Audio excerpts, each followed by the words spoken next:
Mga nakaraning kailanin. Ay, tagal na, no? May mga napag-usapan tayo patungkol sa pag-alam ng kalooban ng Diyos. So ngayon, duduktungan ko lang na ilang mga, I think short lang to. Duduktungan lang natin para makita natin paano ba yung kalooban ng Diyos para sa atin. Okay. Isa nga sa pinakamahirap na malaman kung ano yung kalooban ng Diyos para sa atin. Kasi kung sa ating pananaw, may mga madadaling choices, alam natin kung ano yung pipiliin. Pero kung ang usapin na yung kalooban ng Diyos, mahirap. Lalo syempre, 'di ba, limitado tayo eh. Para nga tayo yung mga kabayo na may harang, nakikita lang natin sa harapan natin. Pero ang maganda doon is hindi naman bago 'yun eh. Kahit dati, kahit nung lumang panahon pa, ganun na siya. Hindi madaling makita yung kalooban ng Diyos. Sa lumang tipan, lalo na doon sa panahon na hindi pa nasasakop yung Israel, pero pa sila full-blown na temple, nandun pa yung mga pari nila, kompleto pa yung mga gamit. Pag may mga panahon na hindi sila sigurado, sumasangguni sila doon sa tatawag na Urim sa Tumim. Walang maliwanag kung ano ba to, kung paano gumagana. Basta kasama yun doon sa damit ng pare. Sabi nung iba, kumikinang daw kung ano yung kalooban ng Diyos. Sabi naman nung iba, parang nagsasalita daw yung Diyos doon sa sacerdote para sabihin kung ano. Pero wala talaga malinaw kung ano yon, kung paano yung mechanics ba nun. Oo, kung paano malalaman. Kaya kahit sa ganung kalooban, 'di ba, hindi nila alam kung paano nangyayari, pero nagiging maliwanag eventually yung kalooban ng Diyos para sa kanila. Sa panahon natin ngayon, wala nang Urim Tumim. Diba? Hindi naman tayo sumasangguni sa limbawa, no, nagkakaroon car cruise kaya kung manghuhulan hindi naman ganon. Pero espiritu naglawas, palala yan. Sasaboy ng asin. Parang hindi ganon. Nasa Bible naman. Bawal nga lang. Hindi nasa Bible. Malalaman ng kalooban niya. Nasa Bible. Yeah. Hayag na kalooban. Yun, meron tinatawag nga yun yung hayag na kalooban. Ayun, sa juris. Ayan. Kuwari, lang. Sabi natin, magda-dine-in ba tayo o magte-take out? Kuwari, ayoko rin na tinatanong ako kung saan kakain eh. So, binuksan yung Biblia, tinuro. Naturo niya yung sa Corinthians na naglo-Lord Supper kayo pero nag-uunahan kayo kumain. Kung sino man na nagugutom, kumain sa kanyang bahay. So, yung may kalooban ng Diyos kung magda-dine-in ba tayo, take out, hindi ganun ginagamit yung salita ng Diyos. Kundi ginagamit ang salita ng Diyos para pag-aralan. Una-una. So, yun yung unang-unang sinabi dito ni Romsbottom sa panahon niya. Pangalawa, sabi niya dito, acting on a sudden impression of a text. Bagamat may teksto, pero meron tayo sariling kuro-kuro, sariling pagkakaunawa doon sa teksto na yon. At ngayon, kumikilos tayo base doon sa ating pagkakaintindi. Sabi dito, although God speaks by applying His Word to the hearts of people, we must have a clear understanding of His Word to be correctly applied. Napakadaming teksto sa Biblia na pag mali yung pagkakaunawa, mali rin yung application. Diba? Mga ganyan, napakarami yan, nagtipa na. Isa siguro sa example, yung sabi ng ating Panginoon, na di ba kasi parang hinikayat niya na sumunod sa kanya yung mga disipulo. Yung mga disipulo, sabi natin na yung isa sabi kamamatay lang nung mga mahal niya sa buhay. Ililibing niya muna bago sumunod. So ngayon, ang nagiging aplikasyon ngayon, di ba, let the dead bury their dead. Ilibing muna bago sumunod. Pero hindi naman ganun yung aplikasyon talaga nun. Yun ay paghamon ng ating Panginoon na parang halimbawa, no, kung sino yung titingnan na, kung saan ba nakadepende yung pagsunod natin sa Kanya. Kung magpapatumpik-tumpik ba tayo sa pagsunod natin sa Kanya, contingent ba yun sa mga ibang mga bagay? Although sabihin natin, di sa example na yun, namatayan, tama lang naman, di ba, na living. Tama naman, hindi naman masama. Pero ngayon, dahil in-apply na ganun yung literal na pagkakaunawa, mag-iiba ngayon yung application. Unahin muna yung ibang bagay bago sumunod.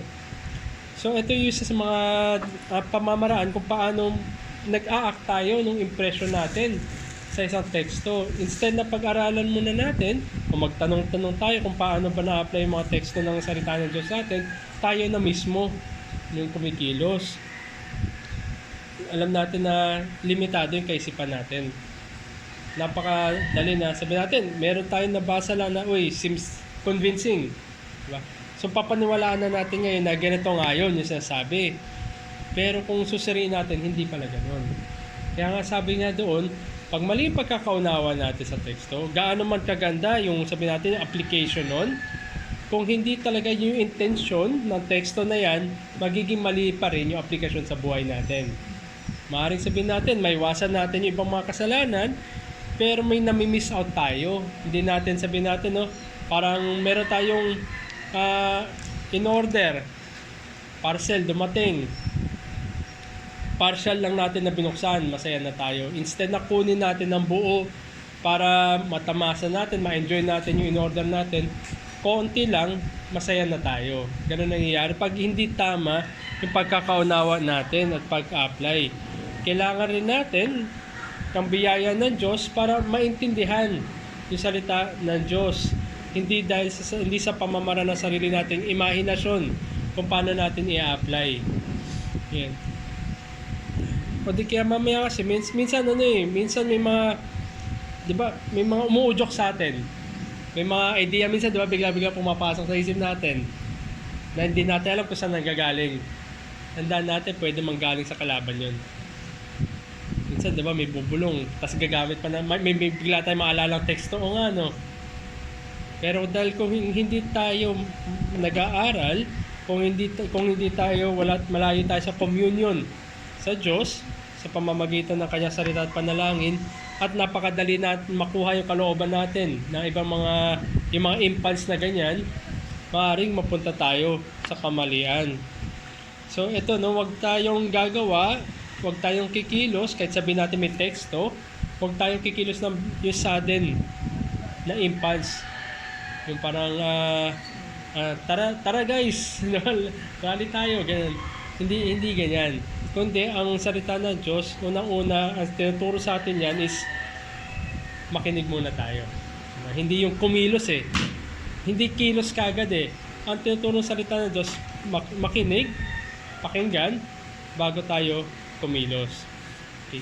So yun yung maling paraan, no? Number 1, yung random, yung bubuksan sa salita ng yung Biblia. Pangalawa, yung i-apply natin sa sarili, yung teksto sa sarili nating kaalaman. Hindi natin masyadong pinag-aaralan. Pangatlo, nakita nung author na ito, nung panahon niya, nagka-cast ng lots. Diba? Parang panahon natin ngayon, diba? Parang nagro-roleta. Diba? Isa iba-ibang paraan, diba? Dice, o di kaya roleta, o di kaya siguro loto, no? Spin a wheel, diba? Kung ano yung kalooban. Sa lumang tipan, halimbawa kay Jonah, di ba? Nag-cast ng lots. Pero syempre, lahat nun, kahit yung resulta ng mga casting of lots na nasa kamay naman ng Diyos. Pero hindi yan yung, sabi natin, na prescribe na gamitin natin para hanapin yung kanyang kalooban. In fact, parang ano nga ito eh, no? Parang counterintuitive yan. Parang kalimutan mo na yung pinag-aralan mo. Di ba? Kasi kung magaganyan ka lang, kung magka-cast ka lang ng lots, so, parang walang kaalaman na required dyan eh. Hindi ganoon na salita ng Diyos. At hindi rin ganoon para hanapin natin yung kalooban ng Diyos sa atin. Hindi tayo magkakas ng lots kung saan ba mahuhulog, saan ba tatama, o di kaya kung ano ba yung pinapakita sa atin. At yun din yung ika-4 naman is yung naghahanap, humingi tayo ng mga sign mula sa Diyos. Lalo na yung mga imposible na sign. Sa lumang tipan, isa sa mga mga nanguna sa Israel, si Gideon. humingi siya ng, sabi natin, imposible na tanda. Kasi may pinapagawa sa kanya ang Diyos. Gusto niya ng confirmation o validation na kung galing nga sa Diyos. Sabi niya, bukas na umaga, gusto niya makakita ng parang palakol yata. Axe. Na both basa sa katuyo. So parang mga ganun. Medyo along those lines, hiningi niya. So mahilig tayo humingi na sign. Iba nga siguro, madali lang, di ba? Kung nakasuot ng pula. Yan siguro papakasalan ko, di ba? Pero lalo siguro pahirap na pahirap. May lumabas dyan. Lumabas. Lumabas dyan. Nakarelate. Pag lumingon ka, akin ka na. Lumabas dyan. Yan. So hindi ganon ang paghingi ng mga tanda. Lalo na sa panahon natin ngayon, na kompleto na yung salita ng Diyos, ang daming mga kasangkapan ng biyaya na binibigay sa atin, hindi para sa atin ang humingi ng tanda. Kundi nandun na, binigay na. Mahirap hanapin, di ba, yung kalooban ng Diyos, pero yung kalooban ng Diyos ay hindi sa pamamagitan ng tanda. Sabi nga na ating Panginoon, di ba, hinamon siya ng mga Pariseo, humingi ng tanda yung mga Pariseo sa ating Panginoon. Sabi natin, Panginoon, this wicked and adulterous generation is seeking for a sign. So parang parang binato sa kanila. Yung paghingi nyo ng mga tanda, nagpapatunay yan na kayo nga'y wicked. Kayo'y masama. Nandito na nga yung kalooban ng Diyos, humihingi pa tayo ng tanda. So napakadami pang in-enumerate dito na may akda kung paano maling paraan na hanapin yung kalooban ng Diyos sa atin. Ang dami pa, nakakalati pa lang. Pero ipa-fast forward ko, sabi niya dito, sa paghahanap ng kalooban ng Diyos, tandaan natin na unang-una, merong clear instruction ang Biblia para sa atin. May clear instruction kung ano yung kalooban ng Diyos sa atin. Sabi nga sa Proverbs chapter 3 verse 5 and 6, trust in the Lord with all your heart and do not lean on your own understanding. In all your ways, acknowledge Him and He will make straight your paths. Ang kalooban ng Diyos ay nandoon makikita sa Kanyang salita, lalo na sa mga maliliwanag na utos. Kasi di ba, ang utos naman ng Diyos, una, pinapakita sa atin yung masama. Siyempre, masama, hindi yun yung kalooban niya. Pangalawa, pinapakita sa atin ng Diyos kung ano yung gagawin. Maliwanag na ito yung kalooban niya para sa atin. At yung pangatlong category, yung sabi natin, ito na yung hindi malinaw, no? Hindi naman masama, pero hindi naman maliwanag kung ano yung kalooban niya sa atin, nandyan pa rin. Mag-ooperate, magiging gabay ang salita ng Diyos kasi nga sa pamamagitan ng Kanya salita, pamamagitan natin pagsunod sa Kanya, at pamamagitan na yung pag-acknowledge natin sa Diyos, unti-unti niya papaliwanagin kung ano yung kalooban niya para sa atin. Maraming panahon na sabi natin, no, sa araw na to, hindi natin alam kung ano yung kalooban ng Diyos para sa atin. Sabi natin, parang ang daming variables ba? 'Di ba, kung ano yung kalooban niya sa atin. Ito yung sabi natin, masasama yan doon sa pangatlong category. Sabi nga ng mga teologo, pinakamadali para malaman mo ang kalooban ng Diyos sa iyo sa araw na to ay hintayin yung bukas. So, tinuturuan tayo na maghintay. Habang naghihintay, syempre hindi lang yung nakahilata lang tayo. Kundi sumusunod pa rin tayo. Nahanap pa rin natin yung kalooban niya sa pamamagitan ng pagbabasa ng salita, panalangin. At maaring bukas ay magiging malinaw na sa atin kung ano yung pinapagawa niya. So sa mga bagay na gano'n, mga hindi malinaw, no, sa ngayon, sundin natin siguro magandang advice yun. Hintayin yung bukas. Mahirap kasi na pag kumilos tayo ngayon, sa araw na to, sa mga bagay na hindi tayo sigurado. Hindi natin alam kung yung ba yung kalooban ng Diyos para sa atin. Malamang sa malamang magkakamali tayo. Lalo na kung kulang tayo sa panalangin, kulang tayo sa pagbubulay-bulay sa salita ng Diyos, kulang tayo sa, sabi natin, no, sa pagtingin, hindi kaya pag-unawa, kikilos tayo, malamang sa malamang, mali yung magawa natin. Sabi nga rin niya dito, we must be focusing our attention not on yung tatawag na decretive will. Ito yung layunin ng Diyos. Ito yung kanyang plano, yung grand plan niya. Hindi natin alam yun. Diba? Hindi natin alam kung ano yung mangyayari bukas. Kasi yung mga bagay na yan ay sa Diyos. Yung decretive will na tinatawag. Sabi dito ng may akda, hindi para sa atin yun. Huwag tayo mag-focus doon. Kundi ang pag-focusan natin, yung tinatawag na prescriptive. Yung sa mga precepts, sa mga utos, yung mga malilinaw na pinapagawa sa atin. Yun ang kalooban ng Diyos para sa atin. Kasi kung halimbawa, no, yung mga para sa bukas, para sa makalawa, wala naman tayong control dun eh. Hindi rin tayo yung halimbawa, no, meron tayong kakilala, kaibigan na sabi natin nangangailangan.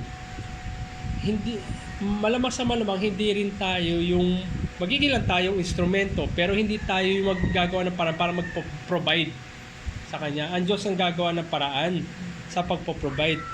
Marami tayong gawing kasangkapan, pero eventually ang Diyos pa rin nagbibigay doon. Kaya wag natin masyadong isipin or wag natin puntahan yung mga bagay na para sa Diyos, kundi ang gawin natin yung malinaw na pinapagawa sa atin. Ay yun doon tayo mag-operate. Pero kahit ganoon pa man, meron isang prescriptive will na malinaw sa lahat ng mananampalataya. Sabi nga dito sa 1 Thessalonians chapter 4 verse 3, this is the will of God, your sanctification. Ang inyong pagpapabanal. Yan yung maliwanag na kalooban ng Diyos sa lahat ng mga mananampalataya. Ano man yung sitwasyon, ano man yung kalagayan mo, ang kalooban ng Diyos para sa iyo ay mailapit ka sa kabanalan. So, kung ilalapit tayo sa kabanalan, it means, number one, na ilayo tayo sa kasalanan. Kasi walang mabubungang kabanalan kung palapit tayo ng palapit sa kasalanan. Number two, hindi tayo mag-stay na neutral.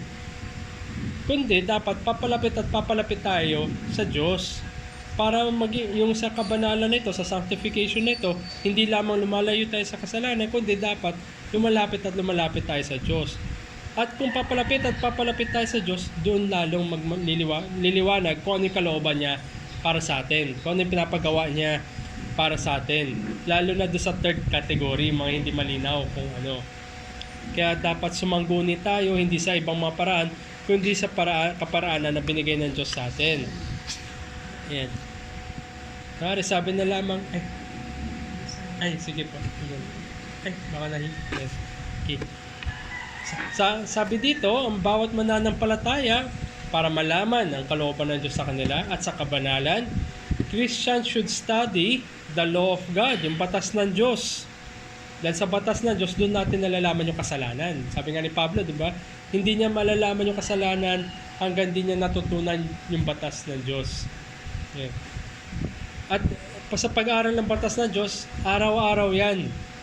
Every day.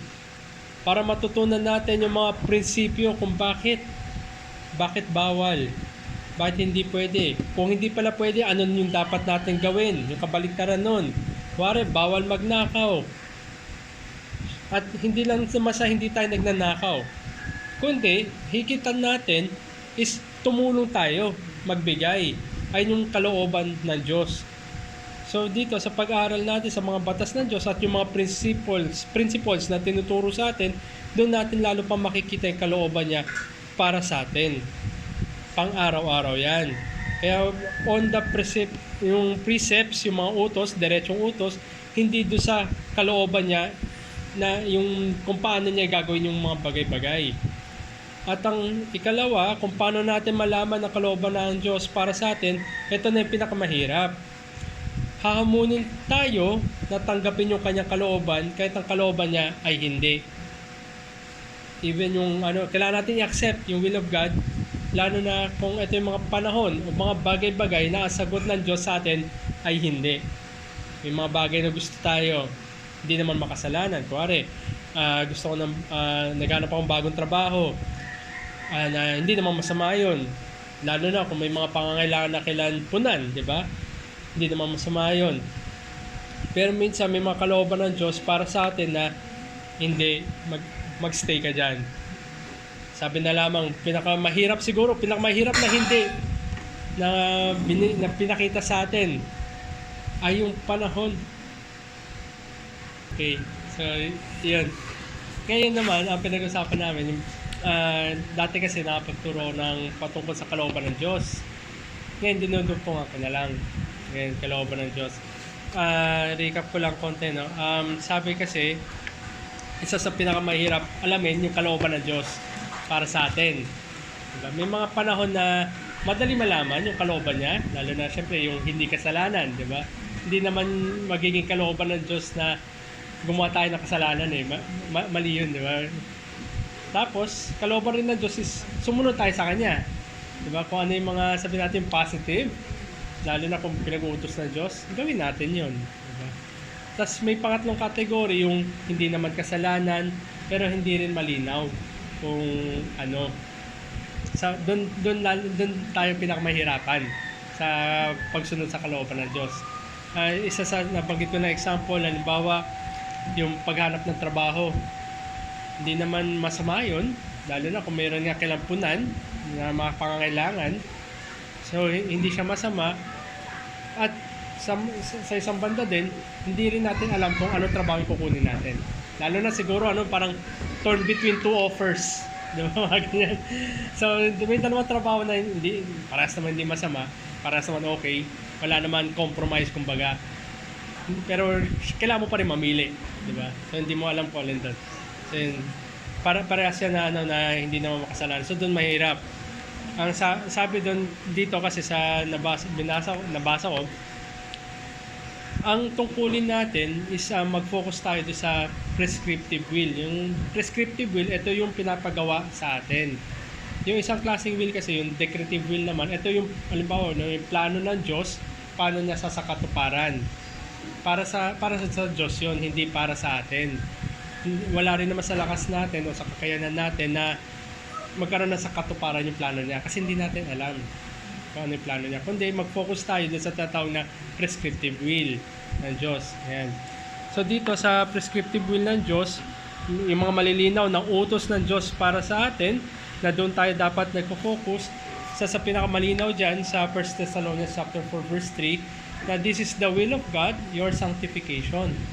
So i-pursue natin yung mga bagay na makapaglapit sa atin sa Diyos. Pagpapabanal, sanctification. So, kasama doon yung pag-aaral sa salita ng Diyos, lalo-lalo na sa mga batas ng Diyos. Nabanggit ko kanina, sabi natin, kasama sa batas ng Diyos, di ba, huwag magnakaw, you shall not steal. Hindi lang sapat na syempre hindi naman tama magnakaw, di ba? Pero hindi sapat yun. Kundi, gawin din natin yung mga principles behind. So, hindi lang dahil sa hindi ako magnanakaw, kundi gagawa ko ng paraan para makatulong ka sa mga nangailangan. Yun yung para sabihin natin a little bit higher kaysa doon sa wag ka lang magnakaw. Sa Ephesians 4, ganun din naman, nasabi kung sino man yung nagnanakaw dati, tigilan yung pagnanakaw, maghanap ng trabaho, magtrabaho na mabuti para makatulong sa mga nangangailangan.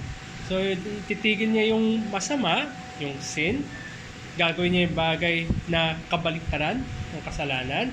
Nasa ganun ay hindi na sa negative or nandun siya sa negative ng pagnanakaw, kundi siya na ngayon yung tumutulong. So ito yung isa sa malinaw na kalooban ng Diyos para sa atin. In that sense din, hindi lang sa lumalayo tayo sa kasalanan, lumalapit at nilalapit tayo sa Diyos. At sa paglapit sa Diyos, lalo natin makikita kung ano yung kalooban niya para sa atin. Banggit ko rin kanina na may mga times na hindi natin alam kung ano ba yung kalooban ng Diyos para sa atin ngayon, sa araw na to. Minsan kasi, di ba, may mga panahon na hindi natin alam yung gagawin natin. Sabi natin, wala tayo sa sitwasyon na makasalanan, or kasalanan na ginagawa. Wala tayo doon ngayon, pero hindi pa natin alam. Sabi ng may teologo na nagsabi na the best way to know the will of God for you today is to wait until tomorrow. Pag sa bukas, hintayin. Kasi kung hindi natin alam yung kalooban ng Diyos para sa atin ngayon, sabi natin, kikilos tayo out of impulse. Kaya parang hindi siguro tayo nakapaghintay. Parang sabi natin, gagawa ako ng paraan sa sarili ko. Hindi ako sasangguni sa salita ng Diyos, hindi ako mananalangin. O di kaya man, nananalangin man ako pero hindi ako mapaghintay. Malamang sa malamang, yung gagawin natin ngayon, magkakamali tayo. May mga panahon na ang pinaka best option para sa atin ay maghintay. Lalo na sabi natin, no, may mga iba ganito eh. Hindi nila alam kung saan sila kukuha, sabi natin. Provision. So ang question dito ay may kulang na provision. Hindi nila alam kung saan sila kukuha. Yung iba, gagawin, parang kailangan ko na nasagot ngayon, baka mangungutang 5-6 para lang mapunan yung kailangan ngayon. Hindi nila alam, bukas pala, sabi natin, meron may magandang loob. So mga ganun, hindi naman to, sabi natin, hindi naman paratian ganun, di ba? Hindi naman, pero mas maganda pa rin na maghintay tayo. Hindi yung tayo yung gagawa sa sarili natin, lalo na kung mga mga parang tumatawid tayo doon sa mga bagay na ilalagay natin sa kamay natin. May mga time talaga, lalo na sabi natin, ano bang direction na binibigay sa akin ng Diyos. Balik natin doon sa example ng dalawang offer na trabaho, ganyan. Alin ba dito? Mas maganda na pag sa bukas mo, pag-pray mo muna na mabuti. Pag-aralan mo muna. Baka mamaya nasisilaw lang tayo, malaki pa sa akin doon sa isa. Diba? Ang mangyayari pala, malalayo pala tayo. Hindi lang sa church life, kundi sa pamilya. So ito yung mga kailangan natin consider. Kaya pinakamaganda, sabi nga ng salita ng Diyos, at tinuturo rin ni Jesus na makinig muna tayo bago tayo kumilos. Yung mga iba kasi, kilos na kagad. Gusto parang action man yung dating. Pero ang pinapakita sa ating salita ng Diyos, makinig muna. Parang, wait lang. Meron Diyos na soberano sa lahat. Siya may control na lahat ng bagay. At siya rin yung may magandang kalooban para sa'yo. Makinig muna tayo. Parang kalma lang. Yan. So, parang i-sink in lang natin muna bago tayo kumilos. So, yun. Tapos, eto na, yung inaabutan mo. Nasabi ko doon na isa sa pinakamahirap or challenge tayo ng kalooban ng Diyos, yung mga panahon at pagkakataon na ang kalooban ng Diyos para sa atin, yung ibibigay niya na sagot ay no, hindi. Isa sa pinakamabigat or siguro walang higit dito na kung saan sinabi ng Diyos yung no ay yung sa ating Panginoon mismo, kay Jesus mismo. Nandun ang Panginoon, nananalangin siya sa Getsemani. Sabi niya, kung maaari itong kopa na to ay lumampas sa akin. Pero alam niya ang kalooban ng Diyos, hindi. Parang walang way dito kundi pagdadaanan na talaga yan. Ayun yung pinakamabigat na no, siguro. Pero in that way, hindi naman tayo pinapainom ng kopa ng pot ng Diyos. Kundi sa practical level, may mga panahon na ang kalooban ng Diyos para sa atin ay hindi. Ganun din. Hindi din. Parang nabanggit ko na naghanap ako ng trabaho, pero ang kalooban pala ng Diyos para sa akin ay hindi, magstay ka dyan. So sabi natin, kuwari ikaw, no? Kuwari sa trabaho mo, parang toxic ka na. Diba? Parang alis ka na. Parang kukuha ko na ng trabaho kahit kalahati lang ang sahod. Makalis lang dito. parang ganun. Pero ang kalooban ng Diyos ay hindi, magstay ka dyan. Ang hirap. So, may kasama sa kasama sa kalooban ng Diyos, minsan binibigay sa atin yung hindi. Yan ang tanong sa atin, paano natin tatanggapin? Lalo na kasi, di ba, Lord, naiintindihan niyo naman siguro yung sitwasyon ko. Hindi naman lingid sa kaalaman ninyo paano ko tinatrato, parang ganyan. Hindi naman pwedeng hindi. Pero doon tayo lalo mahahamon. Kung yung kalooban ba natin magsasubmit sa kalooban ng Diyos. Ang hirap nun eh. Hindi naman sa nire-reject tayo eh. Kundi ang sinagot lang ng Panginoon ay hindi. Siguro hindi pa ngayon, hindi bukas, Kasi mga sasama ko pa. baka ikasasama. Oo. Sige, ibalik natin no, kung paano yung pinakamasakit na no, yung sa kopa ng pot ng Diyos. What if, eto no, hypothetical lang, although hindi ako masyadong fans ng mga ganito, pero ano lang, for the sake of example, what if pwede lumampas yung kopa ng pot ng Diyos sa Panginoon? May iwan tayo sa kasalanan natin, di ba? Wala pa rin, kanya-kanya pa rin tayo mananagot sa kasalanan natin. Pero yun yung best na kalooban ng Ama. At yun din ay tinanggap na maluwag ng anak. Pero syempre masakit sa kanya, di ba? Dahil puot ng Diyos yun eh. Diba? Isipin mo, parang hindi naman para sa kanya yun, para sa atin yun eh. Wala namang kasalanan si Jesus eh. Pero tinanggap niya dahil ang kalooban ng Ama yung kanya susundin. Tayo din ngayon, sa mga kanya-kanya sitwasyon natin, kung maaari ang sagot ng Diyos para sa atin ay hindi, paano natin tatanggapin? Ngayon. So, syempre, hindi tayo pare-parehas, di ba? May mga kanya-kanya tayong sitwasyon sa buhay, may mga kanya-kanya sirkumstansya. Yung iba siguro sa atin, kailangan na. Pero ang sagot pa rin ng Panginoon ay hindi. Kuwari, ano ba? Love life. Kuwari, di ba? Ano na edad ko? Sige. Mama, may kalooban sa'yo ng Diyos. Kuwari si Pablo. Si Paul. Oh, single. wala namang asawa si Paul. Di ba? Ang kalooban sa kanya, hindi naman niya alam, di ba, na gano'n, yung kalooban. Pero nonetheless, sabi niya, tinrato pa niya yon yung pagiging single na yon na parang pagpapala pa rin sa kanya. In that way, nakapaglingkod pa siya na sa intention, sa intended na paglilingkod ng Diyos sa kanya. So hindi niya kinwestiyon ng Diyos na hindi ba na tungkol sa kalooban na maging single, na kalooban na walang pamilya. Hindi, kundi tinanaw niya yung positively. Tayo, pag ganun yung pinibigay sa atin ng Diyos, no, hindi, magtiis pa tayo, di ba?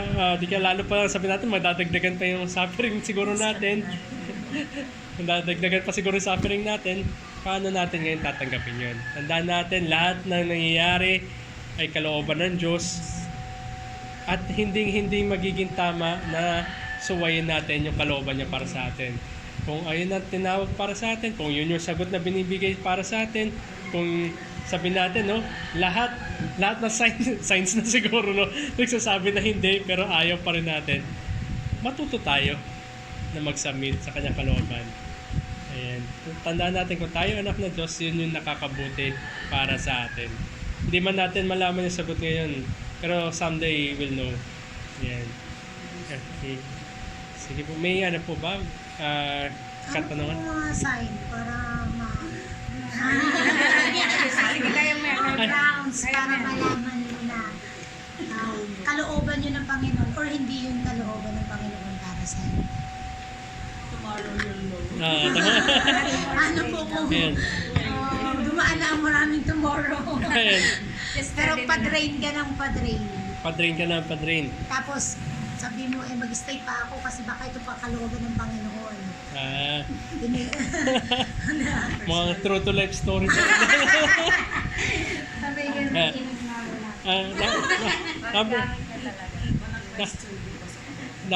Number one, hindi kalooban ng Diyos na mapasama tayo.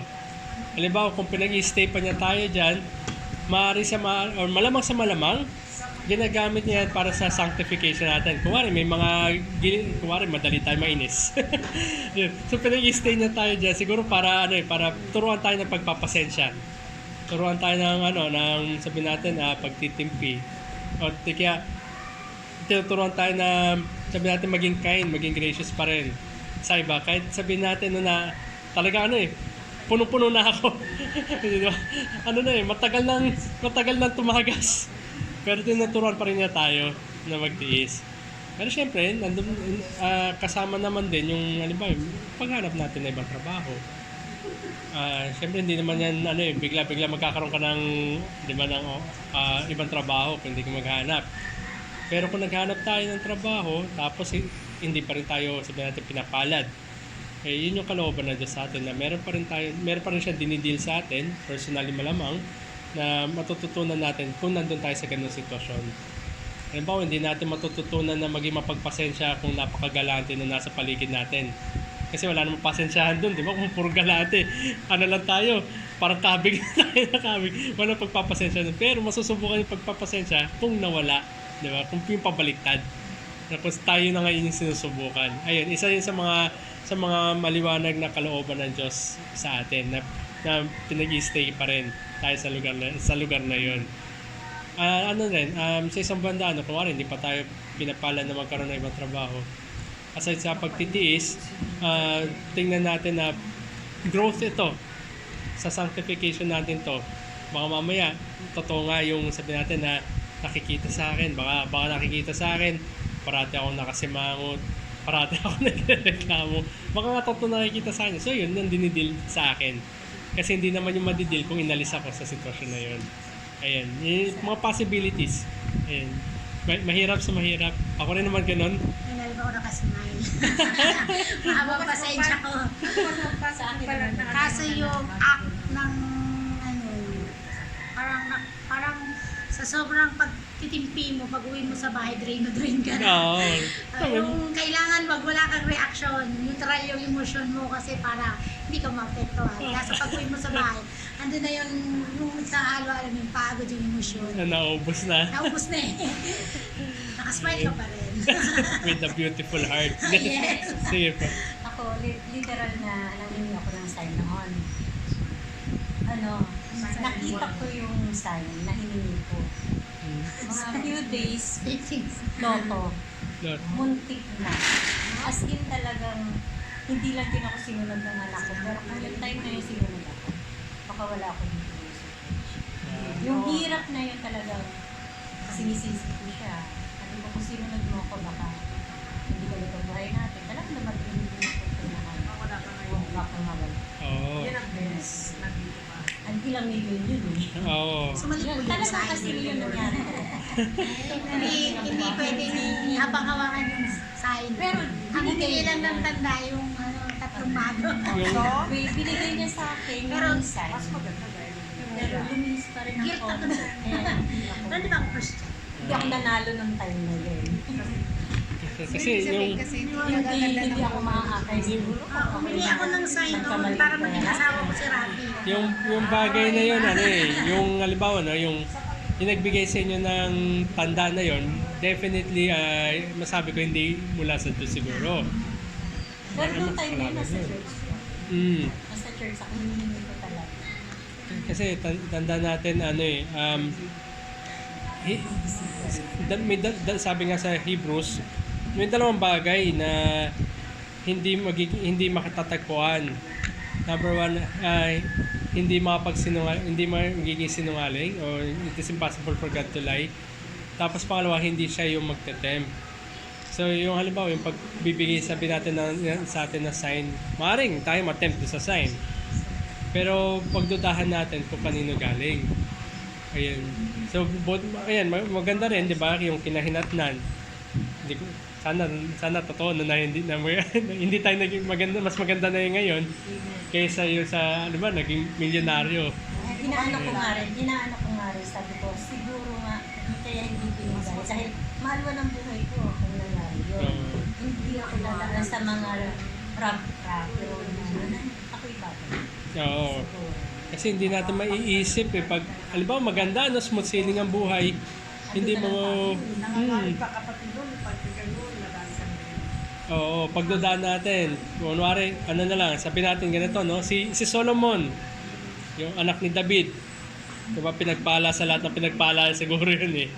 Pero dahil sa pagpapala na yun, nalayo yung puso niya sa Diyos. Diba, pinagpala siya, maraming asawa, maraming mga karwahe, diba, tas yaman, ginto. Sabi nga doon, silver, napaka-common na lang. Sa atin siguro silver works na lang, silver plated, mga ganun. Pero sa kanya, common na lang yun. Parang sa sobrang common, wala nang value eh. Parang bato-bato na lang sa paligid yun. So, parang magandang panahon para mabuhay, kumbaga. Pero ganun pa man, ang naging epekto nun, nailayo yung puso ni Solomon sa Diyos. Siguro, hindi natin mapapantayan yun. Baka nga, baka mamaya, ilang libo lang nga. Siguro, malayo na yung loob natin. Pero maganda pa rin, tanda natin. Kung tayo mga anak na Diyos, hindi niya ibibigay. Mga bagay na yan. Ang tagal ko rin natanggap. Ayan, di ba? Na parang pera na, bato na naman. Bato. Kasi talagang, oo, Mga what if na. talagang tumili ako noon sa Yun, mahirap talaga. Bago ko siya tinanggap na. Mahirap talaga. Matagal mo rin bago, yung iba nga siguro, baka hanggang ngayon, no? Hindi pa, may time na, no? What if? Bakit talaga? Ito. Kaya hinahamon sa atin pa rin, paano natin tatanggapin yung kalooban na hindi. Para madaling sabihin na, kasi madaling sabihin na tingnan natin yung positive, di ba? Madaling sabihin kasi hindi natin nakuha eh. Kaya nasasabi na lang natin, minsan pakonsuelo na lang natin yun eh. Pero ano ba talaga, totoo ba talaga na yung gusto natin? Mas mabuti ba talaga tayo na nandito? Pag sabi po nila, pag maganda din, nakalimutan ko na po kung sa kaninong kunari. Pag maganda daw kailangan, kalooban ng Lord. Pag hindi daw maganda ang kinalabasan, hindi kalooban ng Lord. Hindi ko maalala sa sino. Anong, Pag humingi ka dahil pag pinag-pray mo ang isang bagay o isang sitwasyon, pag maganda ang kinahinatnan, kalooban ng Lord. Pag hindi, ibig sabihin daw, hindi daw kalooban. tanda natin yung mabuting kinahinatnan yun, dapat ilagay natin sa tamang pananaw. Yung magandang kinahinatnan is nailapit tayo sa Diyos, sabi natin, nag-grow tayo sa holiness, nailayo tayo, sabi natin, no, na napagtagumpayan natin yung mga ibang mga kasalanan. Yun yung magandang kinahinatnan. Pero baka mamaya kasi yung nasa isip natin na magandang kinahinatnan, sabi natin yun, big time. Ayan. Kung pabor lang sa atin sa atin.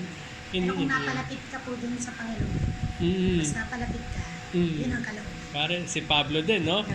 Di ba yung binago ng Diyos si Pablo? Pero ganun pa man, sabi niya, meron pa rin thorn in the flesh. Hindi naman tinanggal ng Diyos yung thorn in the flesh niya eh. Kundi ginamit pa rin yun ng Diyos, yung thorn in the flesh, para maipalapit pa siya sa Diyos. Ayun yung mabuting kinahinatnan para sa kanya. Saka yung mga suffering na natanggap ni Pablo, sa pananaw natin, di ba sino ba may gusto na? Pero dahil sa mga suffering na yun, yun ang mabuting kinahinatnan para kay Pablo. So, basta pag lalo pa tayo na ipalapit sa Diyos, nailayo tayo sa kasalanan, kapag tagumpayan natin yung mga natitira pa natin kasalanan, yun yung mabuting kinahinatnan sa atin. Yan, hindi man sa sukatan ng mundo, kundi sa sukatan ng pang-spirito.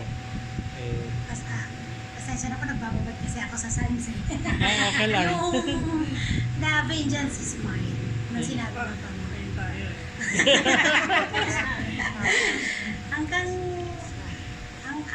Hanggang saan po ba natin yung aasahan ba? Or aantayin? Ayun. Kasi sa Psalms, pinupuksa pinupuksa yung mga kalaban eh. Di mo, kasalanan po ba na pinuksa naman ni Lord yun. Sorry. Minsan, di nababalansi siguro yung pagbasa ko. Kasi, sa Psalms, alam naman po natin lahat yun na kung paano pinapahintulot ng Panginoon, kung paano puksain yung mga kalaban niya. So, sa New Testament, nabigyan sa tahan. Number 1, makakaasa tayo na gagawin ng Diyos yun. Pangalawa, sabi niya, the vengeance is mine sa Kanya. Kung naiinip tayo, hindi tayo magiging V for Vendetta dito. Hindi tayo magiging gano'n. Hindi tayo magiging Avenger dito.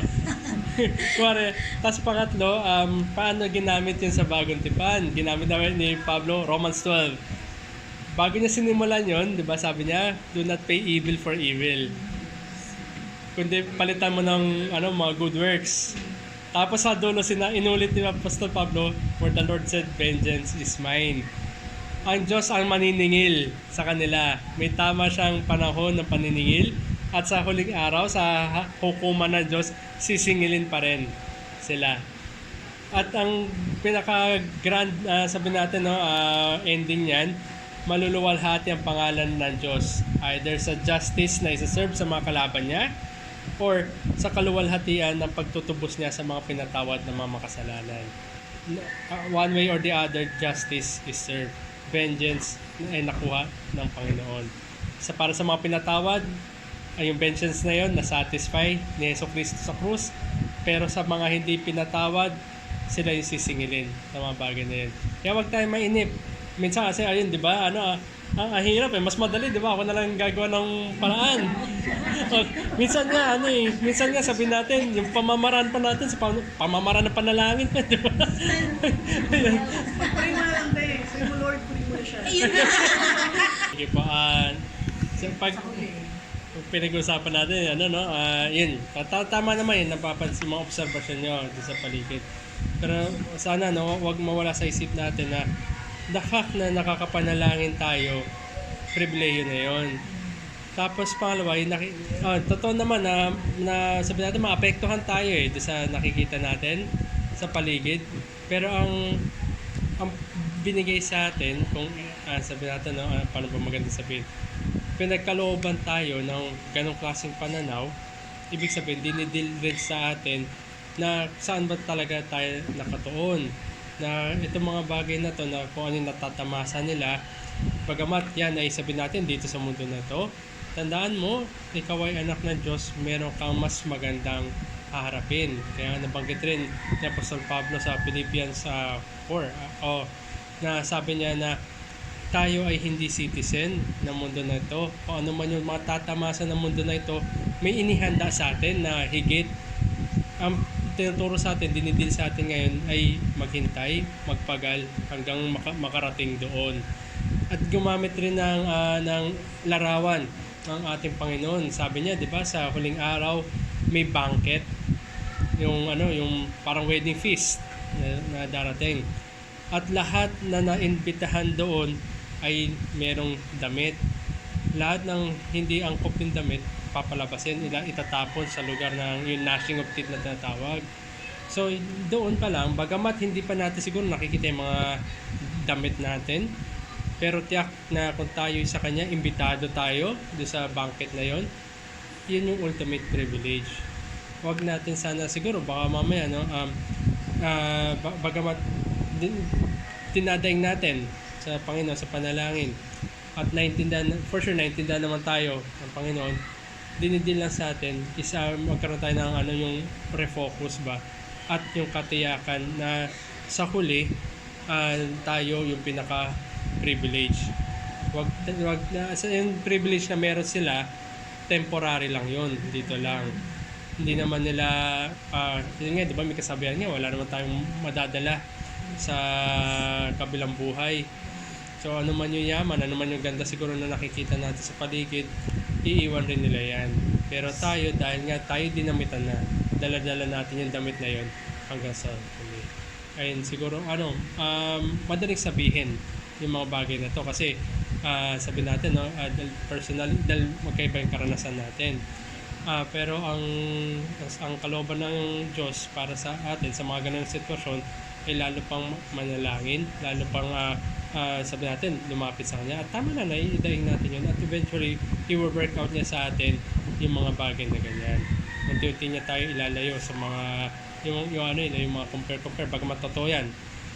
At lalo niya tayo ilalapit sa yung mga mata natin, i-fix niya sa magpawalang hanggan. Yan. Although, di ba kasi, nandito pa tayo sa buhay na ito sa mundo na ito, mundo yung babaw. Nakikita pa rin natin yung paligid. Pero hindi dapat nandito yung unti-unting nililis. Ayan. So siya, patuloy nyo lang na pag-pray. Saka sa pribilehiyo na yan, walang higit na may privilege other than the children of God. Sila yung kaya sila tinawag na mga anak ng Diyos. Nandun yung pagpapala, magpawalang hanggan. Mahirap nga naman kasi kung usapin pribilehiyo mahirap, may mga bagay na nalilimitahan tayo dito sa mundo. Pero ano man yung mangyari, meron tayong ultimate na Nagsisimba lang. Oo, di ba? Typical, lalo na magdi-December. At yung visions mo. Kasi kung ano man yung ano no, yung sabi natin, yung binibigay sa iba, nakuha na nila yung reward nila dito. Tayo, meron tayong, sabi nga ni Pablo, no, pagpursigihin natin yung mga bagay na eternal. Yung ginamit kanya doon, di ba, yung tumatakbo. Ang binibigyan lang naman, yung yung nauna, yung nakakatapos. Pero yung mga wreath na yan, yung nilalagay sa ulo, perishable yan. Mag-strive tayo doon sa hindi perishable. Yun rin naman sinabi ng ating Panginoon, kung saan natin nililay up yung treasure natin, dapat doon sa magpawalang hanggan, yung hindi mananakaw, hindi mabubulok, di ba, yung mga inamoth, bagit niya, kundi imperishable. Yan. Sa kanila, yung mga tao sa mundo, kung ano man yung pinagpala sa kanila dito, mawawala rin yun. Yan, di ba yung, kuwari, sa Cebu, di ba, ang daming kotse, di ba, nananod. Temporary lang. Tiis lang. Lalo dumadaan ka din sa part na alam mong nagkakasala ka. So nakikita mo yung sarili mo na parang wala ka naman na talagang pinagkain mo sa kanila. Oo, yun. Sa pang ano, may mga ganun din. No? Baka mamaya pinapakita sa atin ng Diyos, sobrang tayo nakatuon sa ganyan. Baka mamaya, ninanais natin yung mga reward na o di kaya mga pinagpapala na ganyan. Baka mamaya pinapakita sa atin ng Diyos, teka, anak kita, bakit parang diyan ka kumikilig, parang ganon. So ito yung paraan pa rin para i-deal sa atin yun. Marami tayong lalo na kung madali kasi mag-compare kung ba yung mga bagay na wala sa atin. So buti pa siya, may ganon. Pero kung halimbawa, meron ako pero wala siya, hindi tayo magko-compare pababa eh. Parati tayong parang underdog mentality. Parang ganun yung comparison. Pataas o... Pero siguro dinidil rin sa atin ng Diyos na hindi mo ba nakikita na higit ka pinagpala kasi pag binigay ko sa iyo mga bagay na yan, ay nga, wala, lilis ka sa akin. Ayan. So siguro ito yung mga bagay na nagkikip sa atin na malapit sa Diyos. Yung mga bagay na kanya pinagkait sa mundo yung babaw, pero makita natin na yung spiritual na pagpapala. Ayan. Mahirap po. Sige, Joris. Siguro po, kasi naging topic po namin yung mga ganun na merong mga taong hindi naman nagsimba pero mayayaman. Oo. Pero yung siguro lagi pong nababanggit sa amin yung pagkakaingitan yung mga blessings or parang kakaingitan yung masama. Parang yung sasalin mo nga ako, sasalin mo 37. 37. Na huwag kang mainis o maingit man sa masasama. Dahil tulad ng damo, sila'y madaling matutuyo. At tulad ng sariwang halaman, sila'y malalayo. Tapos, parang binanggit pa dito na parang yung mga masasama, mga wala. Pero for me, yung i-take ko naman doon, is hindi siya literally mamamatay, mga wala. Kundi itutuon yung pansin mo sa mabuting pananaw dun sa mga nangyayari. Kunwari, kung nakikita mo yung isang tao na umuunlad kahit di naman siya nagsisimba or what, hindi mo titignan yung spiritual siguro na kalagayan niya, kundi yung pupulot mong kabutihan doon na bakit kaya siya umuunlad. Siguro dahil nagsisikap siya sa buhay. Siguro maayos siyang Nagtrabaho. Kung sa gayon, may-reflect mo yung sarili mo na baka kailangan ko din Nagsikap, oo. Yan, pwede. Isang aspeto rin, no? Na... Actually, yung sa part ko malaman paano mo malalaman if it's time to leave the situation. It's time to... Kasi paano kung yung sitwasyon na nasa work ka is puro suffering lang at puro panghudot ng makagawa ka ng bagay or makalis ka ng bagay. Kaya close Paano mo malalaman kung oras na ni Lord para sa'yo makawalis ka sa ganun? kahit wala ka pang nakakalap na iba. Kahit... practically speaking, no, hindi wise yung, halimbawa, yung aalis na walang malilipatan. Practically speaking. Niliteral. Ay, walang kapalit. Saka walang kapalit na muna. Yan. Practically, no, yung parang real talk, no, na mahirap umalis sa trabaho na wala pang lilipatan na trabaho. Pero kasi, kung yung trabaho mo ngayon, sabi natin, no, nandiyan ka na lang para sa sahod. Wala naman talaga akong nakukuha natututunan hindi ako nag-improve, parang hindi parang kung napapansin mo rin napapasama ka pa, parang ganun. Tapos na parang kasi ngayon nalalapit ka sa paggawa ng masama, parang nalalayo sa baka nga mas makakabuti ang umalis. Pero tandaan pa rin natin, nagsisimula naman yan sa maghanap ka ng na ibang trabaho muna. Yung halimbawa apply ka sa iba, kasi nga hindi naman yan kusang dadating na kinabukasan lang meron ka ng lilipatan. Kundi patuloy pa rin yung paghahanap. Tapos kung wala ka ng any, sabihin natin na hindi naman amor, no? any na yung mapagstay sa'yo dyan, na sabihin natin na kasi iba yung bagay na sabihin natin yung nag-stay ka dyan kasi may dinidil pa sa'yo si Lord, na halimbawa yung pasensya, di ba? Yung mga iba improve mga corners na kailangan sharpen, parang ganyan. Iba yun kaysa doon sa lalo ka nalalapit sa sa paggawa ng masama Kasi po alam naman po namin na yung tao na ito is parang sobrang kasanay sa ganung pagtitiis, wala ng pasensya, ginugunan niya. Pero lahat ng kapalit nun is parang lalo pa siya nagsasuffer, and tinitiis niya na lang parang provide siya financially. Oo, kumpara sa sahod na lang, di ba? Ayun. Tinitiis niya dito pang araw-araw siyang iiyak, araw-araw siyang Mahirap ngayon, better na I think better na mag-leave na lang. For parang for sanity's sake. Ayun. Yun po yung nakatapos namin, sinabi na din po namin sa tao natin na nakakapagod yan, nakaka-drain emotionally, spiritually, and physically. Walang magandang matutulog to practically sa'yo sa and yung trabaho madaling makana. Pero sa point, kung ako po yung nasa tao, mahirap kumanap na ibang trabaho na agad-agad para lang may kabuti ng peace of mind. Mahirap din po kasi bumalis sa sitwasyon niya, and kami din hindi din namin alam dahil lang.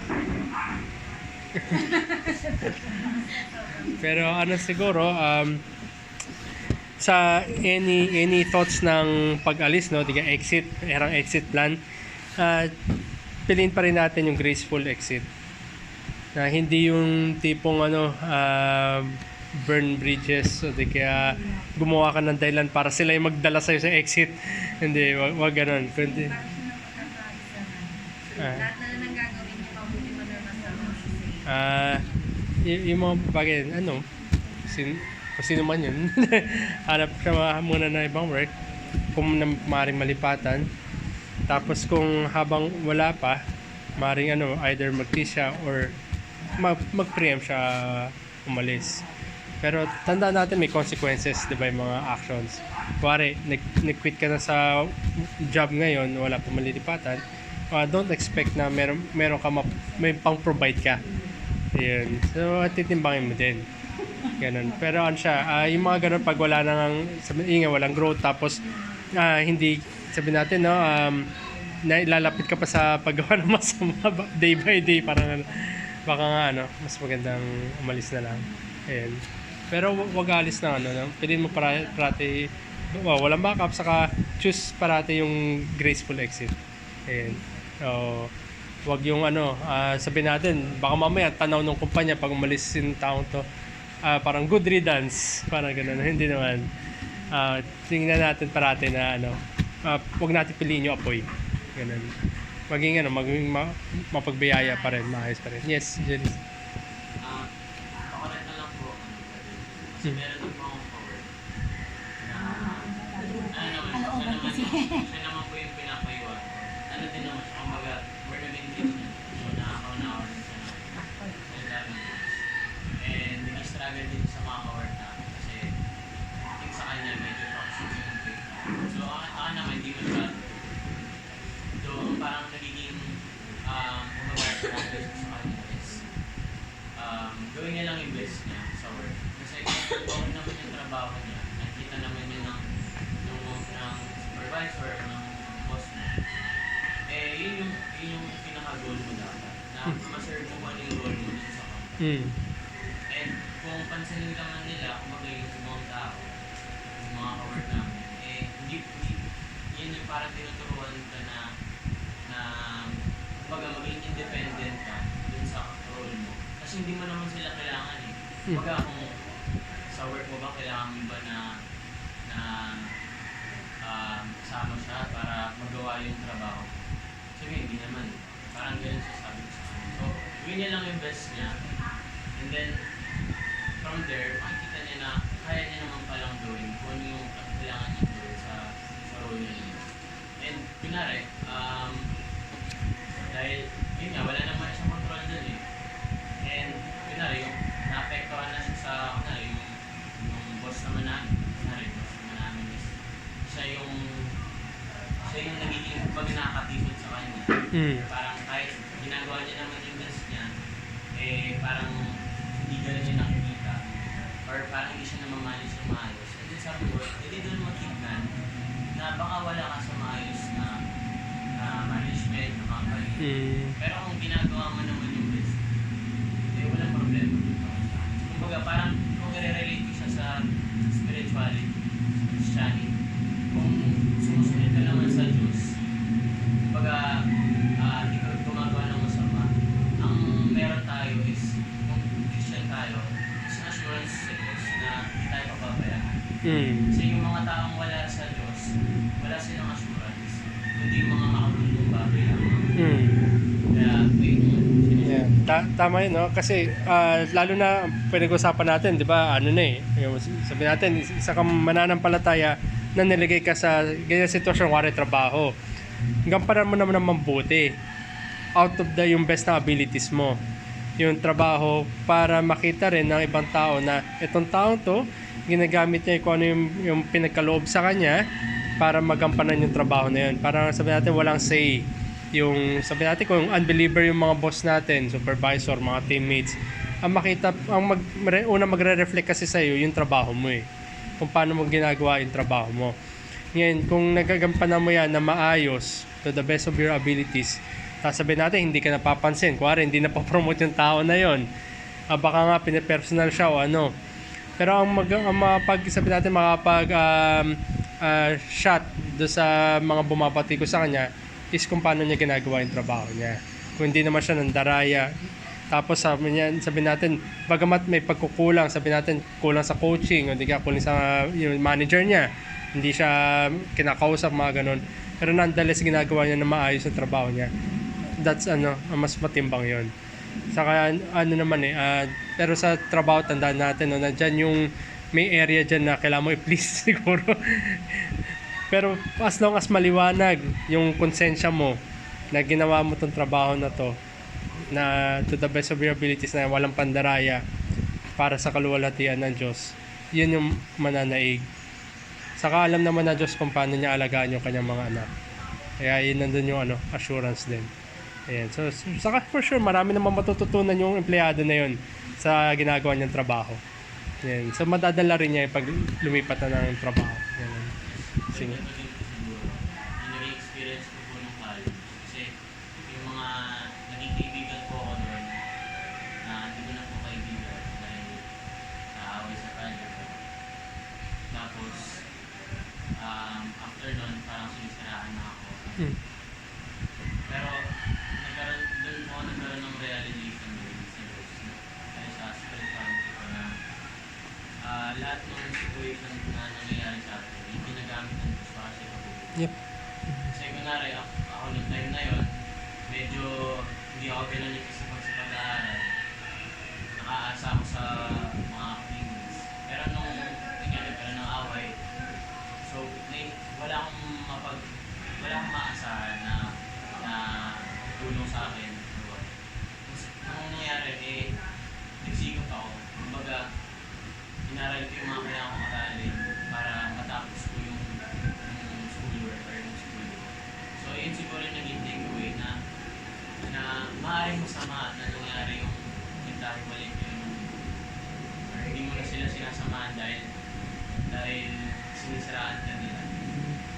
Nagkaroon ng kabutihan sa akin na nakatapos ako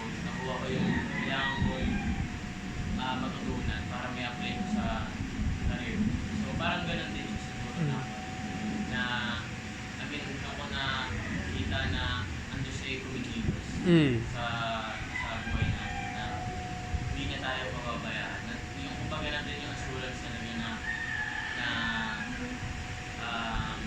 nandun sa'y patuloy na ilalagay ka sa mabuti kung talagang naniniwala ka na maaaring makita mo na masama ito sa panahon ngayon. Someday makita mo na meron pa lang talagang mabuti. Kung babalikan mo, no? Kasi kung halimbawa kung hindi nangyari yung sabi natin yung away, baka mamaya dependent pa rin, 'di ba? Baka mamaya yun, mahirapan ka na sabi natin matapos yun without too much din depending on them, 'di ba? At least ngayon, 'di ba, yung mga bagay na natutunan mo yan sa panahon ngayon, nagagawa mo na yung mga bagay-bagay individually. Ayan. So, ano rin kasi tayo sabi nga ni Puritan John Flavel, yung Providence, isa yung libro na parang Hebrew words, babasahin mo pabaliktad. Kasi tayo, di ba, nagbabasa tayo left to right. Ang Hebrew's right to left, yung Hebrew na sulat.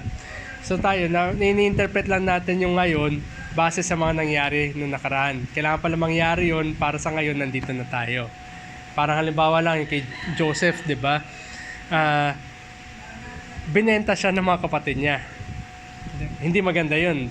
Pero meron palang layunin. Diba? Eventually, rarise siya sa ranks. Masasave niya yung buong lipin ni Israel. Kasi hindi naman mangyayari kung hindi siya napunta sa Egypt. Hindi siya mapunta doon kung hindi siya binenta bilang alipin. So, bagamat mali yung ginawa ng mga kapatid niya, hindi maganda yung mga nangyari, pero eventually may layunin pala ang Diyos. At dahil sa mga nangyari na yun, kaya na-serve yung purpose. Ganon din sa mga anak ng Diyos. May mga bagay na pagsisisihan natin, malamang sa malamang hanggang ngayon, may mga bagay na pinagsisisihan pa rin natin. Pero kung hindi nangyari yung mga bagay na yun, siguro wala tayo dito. Kaya lalo tayo papasalamat. Pero kung na-share ko lang kasi, same din po kay na naninira sila sa behind my back. Tapos, ayun nga, parang naging kabutihan siya na nalaman ko sino yung mga dapat kong pakisamahan, sino ba yung talagang kaibigan ko. Kasi, Bakit lang ako nagme-merienda? Yan pa. Ako mawawa. Sabay ganun mo yun. Nagdrama yun. Sige, sorry mo. kaya nang tayo na yun, nagkawalin na kami. Naging ka-group ko pa sila sa isang project. Dahil wala akong choice, parang ganun. Pero hindi, bali ang nangyari na lang is, lahat ng ginagawa ko namin is objective. Kumbaga, nakikisama ako sa kanya para lang Matapos, oo. Pero hindi ako nakikipag-plastikan sa kanya. Kumbaga, kunwari, ang pag-uusapan na namin is related sa project.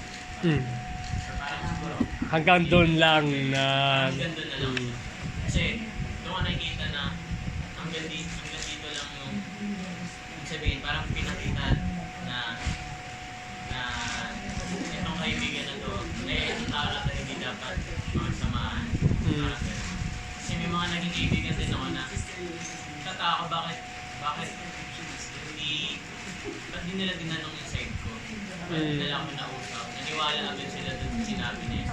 Ganun Kaya yung... parang doon ka na nagkaroon ng sign na hindi sila dapat kaibigan. Kasi ang isang kaibigan, di ba nga, parang pagkakatiwala. Parang, kumbaga yun siguro yung nakikita ko na sa masama nangyari, may kabutihan na pinapagod. No, definitely. Reach out yung mga kabatch ko nung high school. Kasi number one, hindi naman rin maganda yung reputasyon ko nung high school. Tapos lalo na ngayon, so napag-alaman nga na yun, nasa ministry. So parang mahirap din. Tama, mahirap.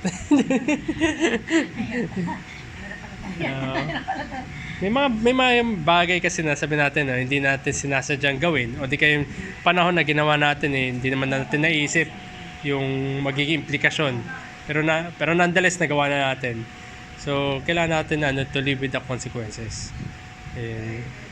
Hindi ko sinasabi na tama lang yun na ginawa natin yun, kundi kailangan i-bear natin. kasama yun sa kalooban ng Diyos siguro. Think lang din. Ang yung work yan ang pinagdala na mag-lapit na at mag-isip ng kung ano-ano. Sa trabaho, without ka. Okay. Pero sa isang banda, di ba, yung dahil sa trabaho, nakakapag-provide tayo. So, ano rin, nandun pa rin naman, may blessing pa rin naman na nakakuha. Although wala, siguro hindi sa larangan ng value in terms of nako-contribute sa personal growth ko, pero in a way na nakapag-provide pa rin dahil dyan. So, galing pa rin sa Diyos naman yung trabaho na yan. Kasi meron na ako yan. Nasa Panginoon ko, lalo ka din ang dinadami. Ay sa very quick lang naman yung mga ipapanalangin natin. Bali, ginagawa namin pagkatapos bulay-bulay. May mga items na kami na pinag-pray. Usually, yung Greater Kingdom, yung hindi lang naman sa lokal na gawain, kundi yung mga sa ibang gawain din. Mga nakukuha na mga balita. Yan, lalo na sa mga other churches dito sa Philippines. Then, yung last nun is yung personal, yung mga petition natin. Yan, trabaho for sure, no? Trabaho. Ayun, yung mga bagay na gano'n. So, ngayon, ang pag-pray natin muna is pasalamatan natin kasi